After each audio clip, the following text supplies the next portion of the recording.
name is Cullen. He is head of global brand marketing at Paramount Plus. Also, I just want to say thank you, Frank. You queued up Santa pretty well, so I don't have to do any random plugins anymore. It's great. James, thank you so much for being here with us today. I'd love to hear a little bit more about your role at Paramount and just a little bit about your background before we get started. And thanks again to Brand Innovators and Fifth and Fox for having us here today. Excited to get to talk to this group and to kind of be amongst some of our colleagues who are working hard to drive brand building and entertainment culture in this space. I've been at Paramount Global, which has taken a couple of iterations for the last 7 years. Started at CBS All Access before we rebranded to Paramount Plus, and have worked on the brand marketing and growth marketing side for that streaming service since my start at the company. Before that, I was at PlayStation and helped launch the PlayStation 4 device, and before that, a couple of marketing agencies, but have definitely been in the entertainment space, the entertainment agency space for, several years now.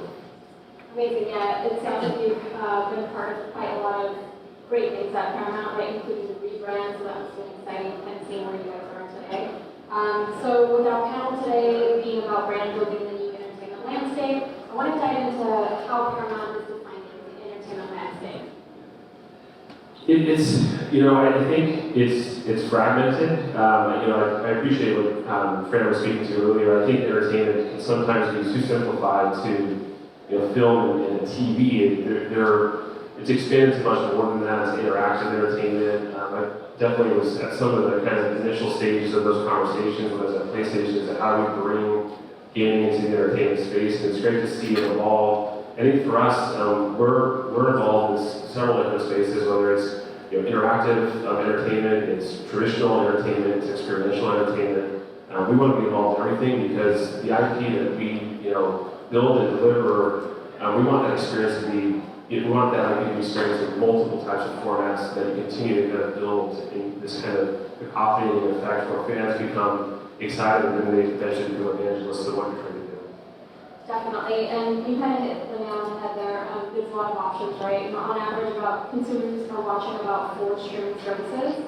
How does Paramount Plus differentiate itself and reach audiences effectively in a very increasingly competitive and crowded ad-supported marketplace? Yeah, I think it's like 2.5, it takes back 2.5 years ago. We were, kind of a nascent streaming service, CBS All Access, which was a service that we had built off the back of live sports streaming and a lot of the CBS catalog. And as Viacom and CBS merged, there was a challenge to us to think about, what do you call a combined Viacom? Viacom, of course, being a traditional cable company and movie studio with Paramount Pictures, and of course, iconic brands like MTV, Comedy Central, VH1, etc. How do you pair that with CBS, and how do you package that? Thankfully, as a part of that kind of overall package, there's the iconic brand that's been around for 100+ years, Paramount. Paramount has been synonymous with entertainment, with strong, I would say, incredible, indelible filmmaking. And so, we couldn't ignore that and think of that as an opportunity to really propel streaming service forward with a combined offering. And so we went back to our research and tried to understand what do consumers want from a streaming service. It continues to come back to value and volume. What is the volume of content I'm getting as a part of my streaming package, and what is the value I'm receiving from that? What is the price point? And so we rebranded the service to Paramount Plus. We went out with a competitive price point against the marketplace, and then we thought, okay, how do we put a tout offering? And we worked with our partners at Drone 5 to come up with a really kind of clever tag, which is announcement of entertainment, which does really signal to the marketplace that Paramount Plus is a place where you get a ton of content from across many different genres. We took that even a step further, and knowing some of the Viacom brands are playful, a little bit more subversive. You got Nickelodeon, you got MTV, you got these brands have generally been a bit more of a kind of an outlier from a traditional kind of, I would say, stodgy presentation, and we thought of ourselves as more of a playful brand. And so we took that a step further and said, okay, what if we put all these characters on a fictional Paramount mountain? What would that look like in terms of how we break through in terms of ad format? And so some of you may have seen those ads. We've done 14 of those films. I wanted to share with you today one of our latest campaigns just to kind of give you a taste of how we're positioning Paramount Plus in the marketplace. Meanwhile, on Paramount Mountain. All right, let's do this roll call. Let's freeze it up here. Blase. Where you at, Blase? It's Blaze! Okay, so that's how it's going to be. Blaze? So you don't want to play, huh? Well, guess what? I'm not innovative. I'm for real. Where is Big Knot? Is Big Knot up here? It's neat. Say your name right. It's not neat. Say it right. That's better. Big Lou. Ding Blue. You want to go to war? You prefer not to go to war? Me too. K-Roll? It's Crumb. Oh, is it? You're Rob. Soy Vera. Oh! Hey, bro. Here, Coach. Thank you. Where's Bumpy Bear? Is Bumpy Bear up here? So, I mean, those are our founded entertainment spots. They're fun, and they're meant to break through. I think what we can kind of see sometimes from streaming services is a bunch of montage ads at the price point, and we wanted to figure out a way to really drive high impact, memorable stickiness that to have people really consider us and put us in the consideration set for anyone who's considering picking up a streaming service. Personally, it was also fun to bring back Mr. Guardians as one of my favorite sketches for Key and Peele, but I think that was also a good way to kind of, again, break through for us at Paramount Plus. All right, that's definitely one of my favorite ones out there. So speaking of mountain of entertainment, you guys definitely have a lot of variety, right? There's kids, there's reality, there's drama, there's sports, etc. Are you finding that there's certain categories that are kind of, winning more than others, etc.? Can you speak a little bit about that? Well, I think Paramount as a brand is synonymous with movies. I mean, I think that's fair to say. I think all of our market research, we look at kind of our tracking studies, we're consistently known as a service that has great films. Certainly, the Top Gun Mavericks, Mission Impossibles, the Transformers, all those films are well-known IP that people clamor for as a kind of person streaming service. Some of the other spaces that Paramount Plus wins in, especially as we kind of go beyond the traditional marketing, where you're focusing just on the service proposition, but you're really drilling down to specific audience sets that have strong proclivities towards certain types of genre content. With the kind of advent of MTV and CBS within our ecosystem, we have some of the strongest reality content out there. So we really win in reality, we win in movies, and those are the white spaces that we look at kind of trying to find different ways that we can connect and add more subscribers to our service and provide value to our current subscriber base. Those are the spaces that we're trying to kind of move into a bit more. And I think, finally, we have live sports, and I think we have the biggest live sports in the longest NFL. But we recently, the last year and a half, signed an exclusive deal with the UEFA Champions League. Soccer is a growing sport in the U.S., and of course it's big time across the world. And so that's been a big driver for us. The Champions League, especially soccer, becomes a bit more top of mind for consumers. With Messi coming over here, some of the Welcome to Wrexham kind of documentary with Ryan Reynolds and his team. Even here in the U.S., the Los Angeles Football Club becoming a bit more prominent and more of a kind of a stage for sports fans. I think we're trying to see soccer become a bit more important for us as part of our kind of value proposition to consumers.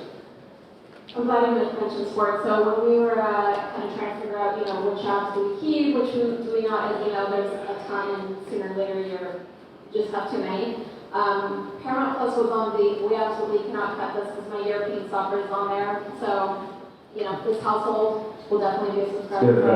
Yeah. All right, well, this is also a good segue to my next question, kind of speaking about content. At the beginning of summer, Paramount Plus announced its integration with Showtime. Congratulations, by the way. Can you tell us a little about this integration and what it means for Paramount Plus and viewers? Yeah, I mean, Showtime is an iconic entertainment brand. It's been around for 4 decades. It has launched some of the most premium award-winning shows over the last at least 2 decades, and has broken through in some of the kind of more prestige storytelling spaces. We first kind of were challenged by our business teams to think through, hey, what if we offer a bundle package of Showtime and Paramount Plus? And we charge a bit more per month for that. Let's put that in the market and test it out. What we saw was massive adoption of that bundled offering. And one of the things, as we kind of went over the couple of years of that offering in the marketplace, consumers are looking for simplicity. It's one of the reasons why, especially in the streaming space, you're starting to kind of try to drive more and more consumers from traditional linear into, I would say, a cord-cutted streaming first mindset. They're looking for simplicity. It's the reason why Paramount Plus only offers 2 plans. We have Paramount Plus Essential and Paramount Plus with Showtime. We want it to be simple for consumers. You can either get things with no ads, or you can get things with Showtime, or just things with ads. And I think, for us, as we were looking at our public proposition, we saw the adoption, so why not integrate this service and this full offering into Paramount Plus for a simple kind of space where Showtime now streams on Paramount Plus. So I wanted to show you a little bit of our ad campaign. We're gonna, we're a little bit, like I said before, playful and tongue-in-cheek, and so you'll see some of that come through in a more serious tone. This is kind of our ad campaign from the summer for Paramount Plus Showtime. Something is coming. In 3, 2, 1. I've seen my future. Let me show you yours. Boom, there it is. It's a win-win. We're all here. I'm something different. Yeah, it sure is. Having any fun yet?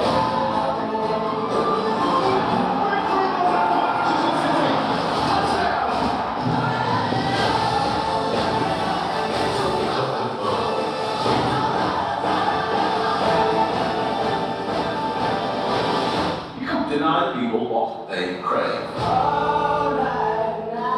like this one. It's a good plan. And we took it a step further in some of our out-of-home context. In some strategically placed boards in LA, we had a big statement that said, "One less streaming service, you're welcome." And I think the idea is that we want consumers to know that Paramount Plus is this big umbrella service that you can kind of watch your favorite award-winning shows. You get your live sports. You get some of the reality content, kids content that you can watch with your whole family. We're a coast-to-coast, full, I would say, family household brand, and that's the space that we want to play. We want to be able to kind of speak to consumers both in Kansas, California, and New York. I think that's kind of where we're at right now as a brand. That's great, and you spoke a little bit about the simplicity to consumers. I think that's really key. Was there any market research that you guys did or have seen that's been influential in how Paramount Plus went to market to communicate this change to your Paramount Plus viewers? Yeah, I mean, when we looked at it, the nice thing is we kind of had like a honeymoon period where we were able to kind of look at what, if we were to marry these 2 brands, in a bundled context, what kind of return would we see from both reducing churn perspective, but also increasing LTV for our consumer base that took out the bundle proposition, and we saw increases in both. And so we certainly were like, okay, there's something here, but how do we kind of drive true benefit to our master brand or master streaming service, which is Paramount Plus? And so that's why we looked at those 2 pieces. When we saw the adoption, the desire for that kind of service and that bundled service, we thought, let's make it simple. Let's just bring Showtime to Paramount Plus and provide more value for that elevated tier or that elevated plan for folks who may not want to stream with ads, but they want no ads, but they also are going to get more premium storytelling content from our studio Showtime. That's great. I think that just the combination of options is so key for consumers. Again, it kind of goes down to the one-stop shop and the variety of content. So thank you for sharing. I wanted to shift our conversation to data. How does Paramount Plus plan to adapt to consumers' needs and expectations to ensure it remains a preferred partner among its viewers? Yeah, we were going to talk about this earlier. You know, and when it comes to genres, I think we've really kind of after this is 2.5 years of us being able to kind of go into the marketplace, try to understand what consumers think about our brand. Let's listen to them. Let's understand what they want and desire from an entertainment service, a subscription entertainment service. And I think, I mentioned this earlier, but there is this desire for a full household service. And so what that means is something for me, it's something for my partner, it's something for my children. And so what we've started to do is look at, okay, how do we have cells that both focus on, for me, for you, for everyone in the household, but secondly, how do we look at, if you're a fervent fan of a specific genre, how do we make sure we target you using both creative allocation as a kind of tool for us, but also how do we find the right media channels that help speak and kind of provide credibility to that kind of creative approach. I wanted to show you an example of something we're doing for our movies campaign. I spoke about the legacy of Paramount. We think the legacy of Paramount is a kind of credibility tool for us that we're able to use to tout the fact that we have this immense movie library. And so we use that as a creative cell, and we've figured out ways in different media channels to speak to those audiences to really hyper-target movie consumers. And so this is just an example of one of those cells that we did for a Mountain Movies. How you doing? Hello. How you doing? In 3, 2, 1. Let's not get this anymore. I'm ready for my touchdown. They told you a man was converting so fast. Run, Forrest!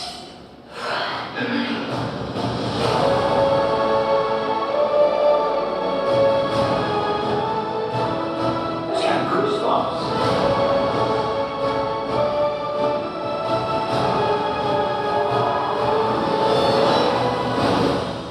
Life moves pretty fast. If you don't stop and look around once in a while,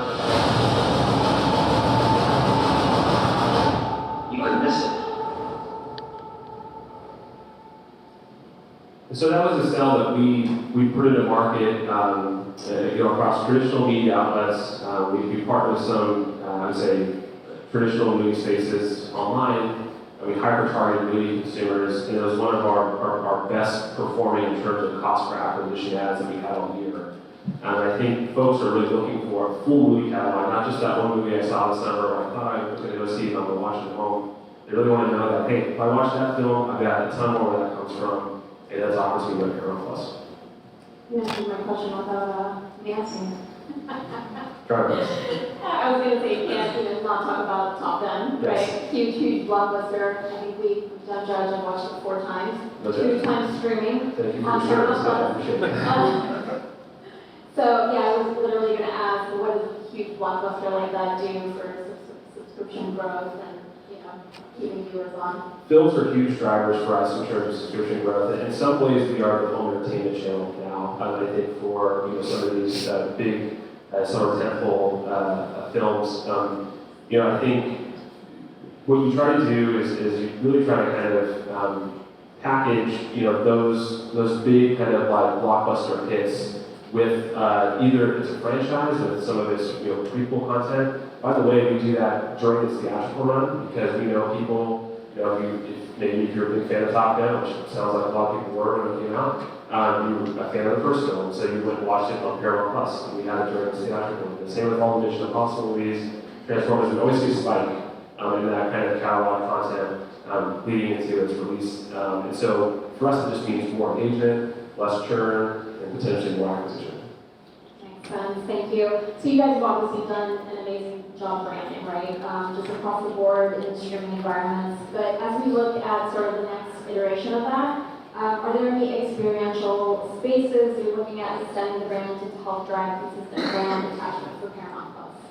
Yeah, definitely, and we've done a lot of different things there. We were handicapped, and a lot of you guys know, we were granted during the pandemic, and so we weren't able, one of the things we try to do as a marketer is the first question we ask is, how do you make this feel big?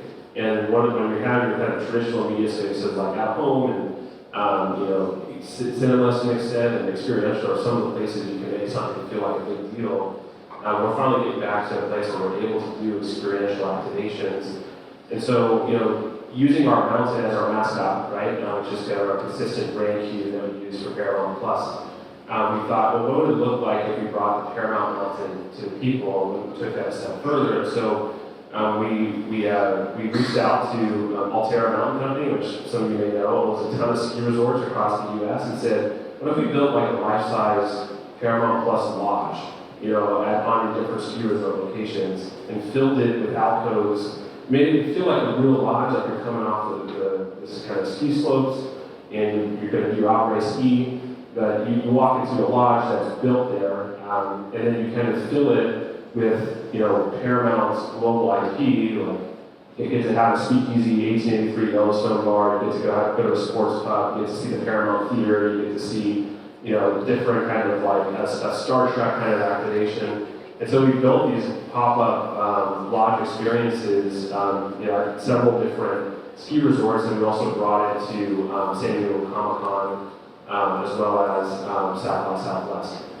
So it was something we saw was a big success and something people really, contextually aligned with and loved.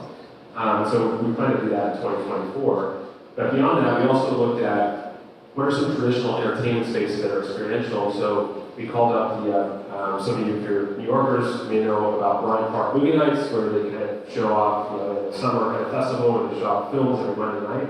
We reached out to them and said, can we do a naming rights partnership with you guys? And so we partnered with Bryant Park, and we this summer launched Paramount Plus Movie Nights at Bryant Park. And so there was Paramount films shown at Bryant Park each Monday night, and extended the kind of slate to 11 films, and it had hundreds of thousands of people experience that this summer, which is a great way to again show off our movie catalog content on Paramount Plus.